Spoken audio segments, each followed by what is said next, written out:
This stock will make your AASKS great again. My name is Murray, and you're watching 3BarD videos.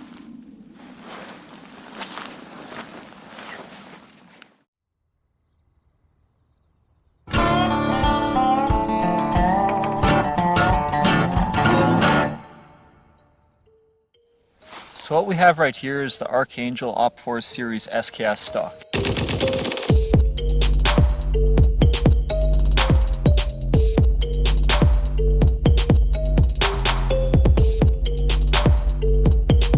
It is essentially an aftermarket stock for your SKS that has a relatively easy install.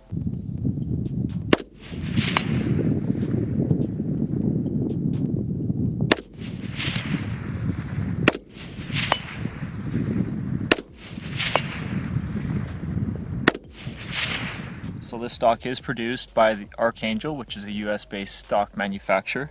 And Archangel has been around for quite a few years, and they have a pretty good reputation for making a high-quality product. This particular stock is part of the OPFOR series, which is a collection of stocks they released about 4 years ago. And that series includes stocks for, it's basically a series of stocks built to fit different Eastern European styled rifles. So one of the stocks they got in that series is an Archangel Molson Nagant stock that's quite popular, and then there is an AK platform stock that's very similar in appearance to this stock. And then this stock right here is the stock they produced for the Yugo M59 rifle, which is the Yugoslavian SKS pattern rifle. But of course the stock will also fit your common Russian variants as well as Norenko SKS rifles. So far, at the time of this video, I'm only aware of 3 different colors they produce the stock in. Black, which you see right here, as well as an olive drab color and a tan color, which I have seen quite a few times in stores. The olive drab I've never witnessed, but they do produce it. This particular stock tends to retail here in Canada for a price tag of anywhere from $150 Canadian on sale, upwards to $139 or $239 Canadian at some of the more expensive stores. I purchased this particular stock from a BC-based company called highcal.ca, and I paid around $199 Canadian, I believe, at the time for it. And that was right when it came out. And they shipped it to me really fast, and I've had it on my AASKS ever since.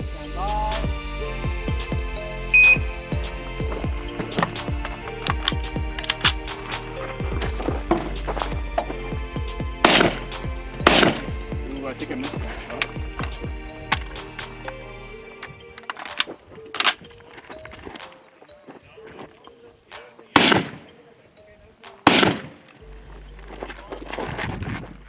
So what I think Archangel is really going for with the stock is they wanted to bring something to the market that had a really modern appearance, as well as brought modern ergonomics to the SKS platform.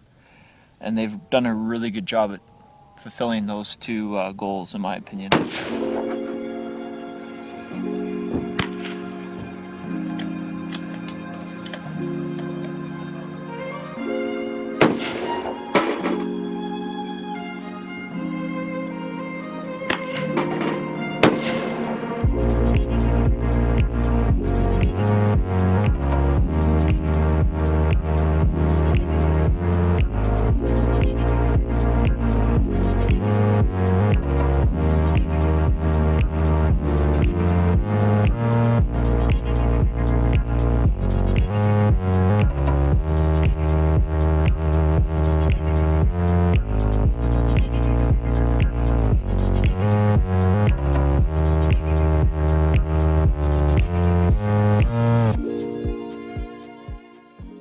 So at the back of the buttstock there's a rubber recoil pad that's fairly large and it's very soft.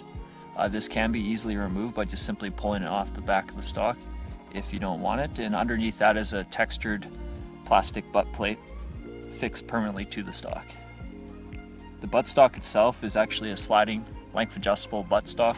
So it has 4 different positions, and the sliding motion is actuated by simply pressing a lever built into the buttstock. It's very similar to the Magpul styled AR-15 buttstocks. Very well made. The stock does have a height adjustable cheek riser as well, and this is quite interesting because it's actually pinned at the back, and the portion at the front is the piece that actually rises and lowers. And that is all actuated by a push button located on the side of the stock. The stock has a very large polymer pistol grip built into its design, and that is permanently fixed to the stock, so it does not detach. This is one of those rare SKS stocks out there on the market that actually has the pistol grip permanently affixed to the stock. And because it's permanently affixed, they are able to actually put storage inside the stock. So this particular pistol grip does have a little hatch at the bottom that opens up and allows storage for small items like earplugs, documents, batteries, you name it. Another feature that definitely stands out in the stock is up towards the front there's a very generous palm swell on the entire lower portion of the forend, and it's textured very nice. And then finally, the stock does feature a wide selection of QD points for your quick detach QD slings. Basically it's mirrored on both sides of the stock, so at the back portion, the very back of the buttstock, there is a QD mount, one on each side, as well as right where the beginning of basically where the receiver kind of ends, there's another set, and then there's one located on the bottom of the forend up by where the bayonet would go normally, where the bayonet slot would be.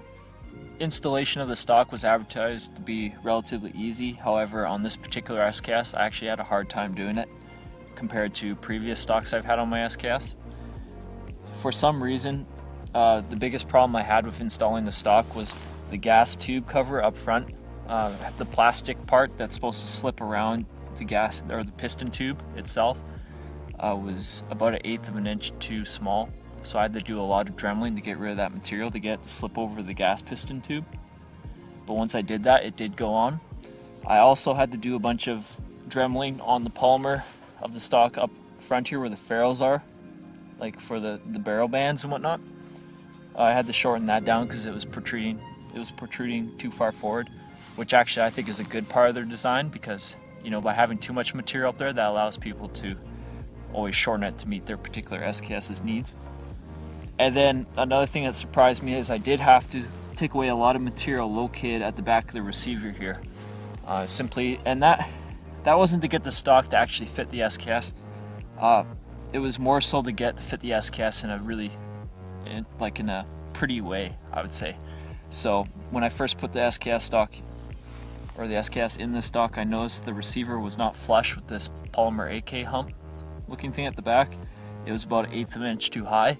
So I dremeled the back a bunch so it lowered down to be nice and flush with this piece. So you could get it to work probably without doing that, but to make it look good, I did it.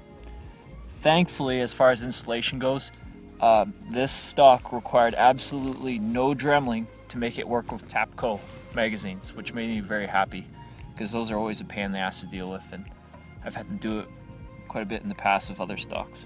So all in all, it wasn't as easy as I had hoped, but it wasn't anything I couldn't handle for Dremel. So now for pros and cons of the stock. I'll start off with pros. Right off the bat, the thing that strikes me the most about the stock is it looks amazing, in my opinion. I just love the way Archangel designed everything about it in terms of appearance. They got everything, including fine details, like even the little stippling they got on the side of the stock. Most of the polymer has it. It just it doesn't give the stock that glossy kind of cheap plastic feel. It gives it kind of a more like they put more effort into making it, It looks nice. They even put texturing on the gas tube cover, which is something you don't see a lot on some aftermarket stocks out there. So that looks good. They put checkering and stuff on the pistol grip. The palm swell, of course, is checkering. So they put all this patterning and stuff on this stock, but yet they didn't go overboard with it. I've noticed that a lot in the past with other stocks. Like, for instance, my ATI stock, I noticed they almost went too much with the texturing. They put all these unsightly lines and stuff on the receiver itself, like the side of the gun. Where this stock, they left it plain in areas that should be left plain, but yet they gave it texture and its insignia and whatnot in areas that make it look good. So good job on Archangel's part for making a beautiful looking stock, in my opinion. And to pair that whole look, the stock also feels amazing, in my opinion. It's by far the most comfortable polymer stock on the market I've ever handled for the SKS rifle, by far. The combination of that palm swell, which is my most favorite feature of the stock. The palm swell just feels amazing up front to hold on to kind of hunker the rifle down. And the pistol grip, you know, it's just the right size. It's large for all hands, but it's also not too large. They got the checkering in the right spot, so it's grippy. The stock isn't slippery in any form. The cheek riser is super comfortable. If you got a nice low optic like this, you can keep the angle in which it's designed to be, you know, quite low, so it looks good, but yet it's practical. It works. It's very comfortable. And the rubber recoil pad at the back, as trivial as the recoil is on an SKS rifle, I still really like it. Like it just adds to it, right? Even though the recoil isn't that much from 7.62 by 39, it's nice to have a recoil pad that's soft, not some freaking hockey puck, you know, soft rubber. And what else about it feeling good? Oh well, it has the adjustable length of pull. So, and I have yet to come across a person who has complained about it not having a position for them. So the length of pull makes the stock suit everybody's needs. So all in all, looks amazing, feels amazing. Definitely a pro about it that you also notice when you pick up these stocks, and it comes with a con, which we'll get into in a little bit, is it's super durable. So they used carbon-filled polymer to produce the stock. So you'll notice it even when you're doing something like dremeling the material off of it to make it fit the rifle. You'll notice something's off about this polymer. Like it kind of has like this charcoal kind of appearance about it. And it's a very, very strong polymer. Like you can support this thing by the pistol grip only and just bam, bam, bam, bam, bam, like shoot it, and you don't feel any creep, it like wiggle in this pistol grip or anything. Like it's all super robust because of that polymer. So it's probably the most durable polymer stock on the market as well. And finally, another pro I can think about the stock right off the bat is it's kind of not so much anymore. It's getting more popular, but the stock at first when I got it was very unique, which I kind of like. You know, it's nice to show up to the range and have your SKS, and it's your SKS. Like it sets out from all the other ones on the tables. You know, it's not like the Tapco stocks or the ATI stocks where every other dude and their dog has one, you know. But it is because the stock is such an awesome stock. It's catching on. You see more people on YouTube and at the range, you know, starting to equip these stocks to their SKS rifles. So the uniqueness might not last for too long, but so far it's unique too. So cons, I always have a lot of cons about products because I try to be really nitpicky about it, just so everybody who watches my videos kind of is fully in the loop on what to expect. So right off the bat for cons, and some of these cons I'm going to mention are something that doesn't bother me, but I'm going to mention it anyways because I know people that will buy this stock it might bother them. So just keep that in mind. Right off the bat, installation, not as easy as some of the other stocks I had. I already touched on it.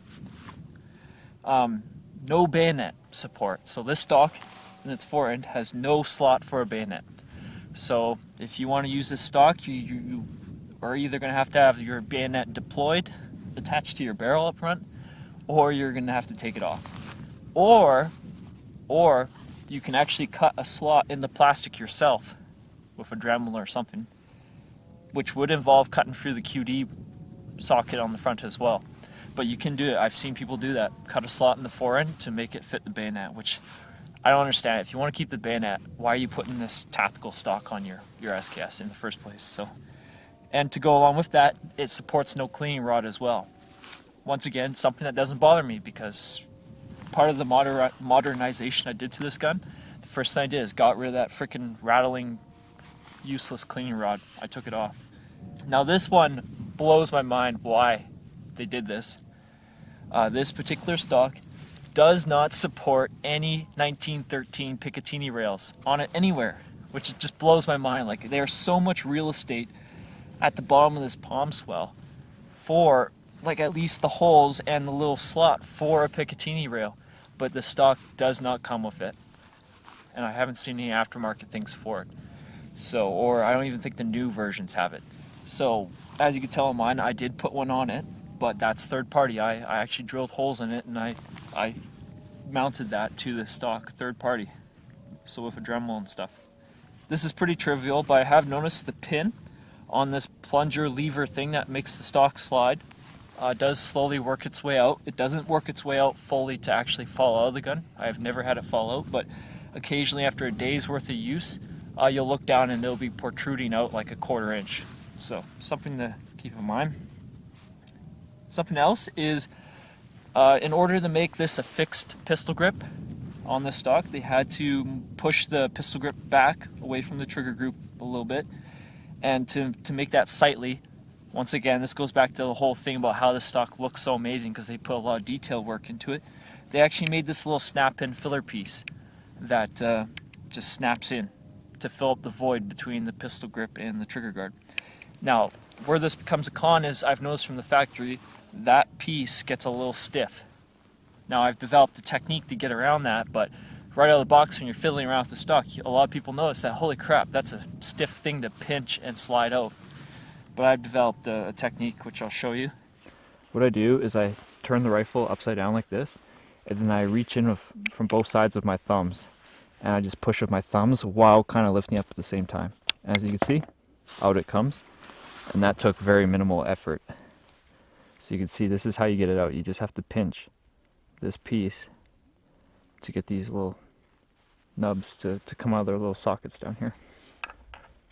Putting this piece back in is extremely easy. You just kind of just pinch it once again and it goes in place. In the 4 years I've owned this stock, this has never fallen out. It's very robustly retained in place. Very well designed. Another thing is the hatch for this pistol grip storage. I noticed in my particular hatch, or my stock, that the hatch was very stiff, the spring and everything for it, and you had to push it all the way to get it to release, to actually open. So, and it was a real nail buster too. Like I'd busted many nails trying to do it with my bare, like without gloves or whatever. It was nasty. A lot of force required to do that.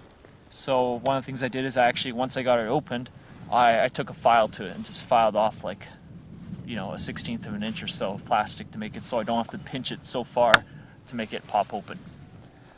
One other thing on this particular SKS stock, I think one of the ones at the very back, one of the QD sockets is defective. So it does not support the weight of the rifle on the sling. I've noticed that if you hook up the sling to it, it'll work, but the moment you drop the rifle or subject it to any amount of force, it'll pop right out.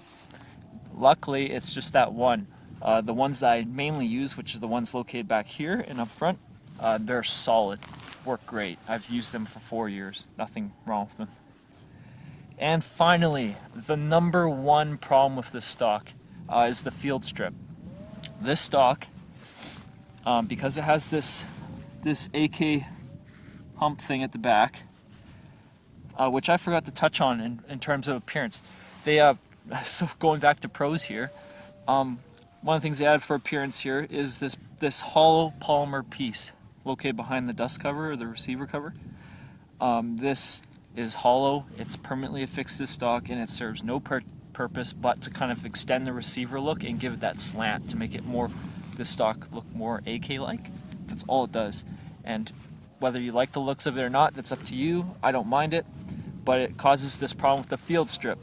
That piece, if you got the stock installed right, is too close to the receiver cover. So when you go to disassemble this thing, you notice you always have to slide the receiver cover back like 1/8 of an inch before you can raise it out. Well, this gets in the way of that 1/8 of an inch. So the only ways to get around this is either A, you can cut this polymer piece back 1/8 of an inch, which allows you to slide it out and lift it out, no problems. But then you got that unsightly 1/8 of an inch gap between your receiver and this AK hump. Or you can do what most people do, including me, and that is to disassemble this rifle. You actually have to pop out that plastic piece between the trigger group, pop out the trigger group, and raise the stock raise the receiver out of the stock. And that allows you to take out the dust cover. Now, a lot of people might think, holy crap, that is ludicrous. Like that defeats the purpose of this military-styled rifle. Like, why would you do that?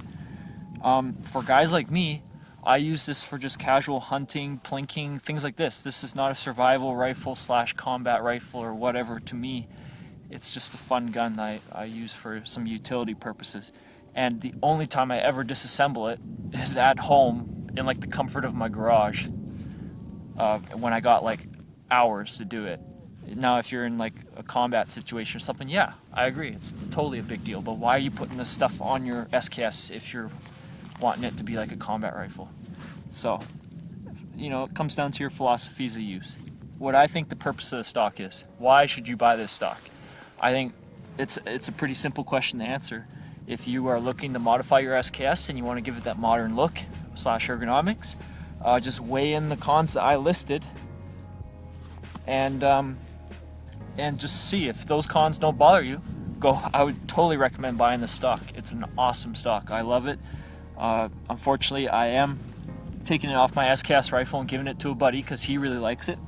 And the only reason why I'm doing that is simply because I have plans. I have a block of wood in my room waiting for this.